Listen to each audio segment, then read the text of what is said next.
ব্যক্তিস্বার্থে ব্যবহার করা ও কথিত প্রকল্পের নামে বরাদ্দ দেওয়া ১২,০০০ একর ভূমি বন বিভাগে ফেরত আনা হবে বলে জানিয়েছেন পরিবেশ উপদেষ্টা সৈয়দা রিজওয়ানা হাসান। সকালে কক্সবাজার জেলা শহরের প্রধান নদী বাঁকখালীর কস্তুরাঘাট সহ বিভিন্ন পয়েন্ট সরেজমিনে গিয়ে এই মন্তব্য করেন তিনি। বলেন, ১৫৫ একর বনের জায়গা নিয়ে ব্যক্তি স্থাপনার জন্য বরাদ্দ দেয়া, ২০ একর জমিতে ফুটবল ট্রেনিং সেন্টার করা সহ চিংড়ি ঘের করার জায়গার বরাদ্দ বাতিল করা হবে।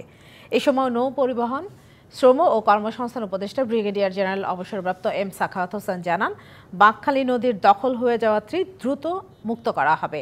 এই জন্য যা যা করা প্রয়োজন তাই করা হবে।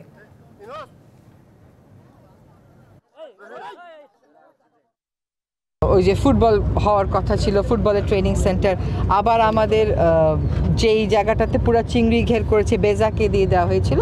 তো কক্সবাজার থেকেই আমরা আনুমানিক ১২,০০০ একর বনভূমি সরকারের সিদ্ধান্ত হয়েছে তথাকথিত উন্নয়ন প্রকল্প থেকে বা ব্যক্তির সাথে ব্যবহার থেকে বন বিভাগকে দিয়ে দেওয়া হবে। এই প্রক্রিয়াটা চূড়ান্ত করা হবে। নদীকে মুক্ত না করা পর্যন্ত কক্সবাজারে আমরা যে বন্দর করব সেটা কার্যকর হচ্ছে না। অবৈধ দখল এখানে মুক্ত করা হবে, সেটার জন্য যা করা প্রয়োজন এই গভর্নমেন্ট তাই করবে।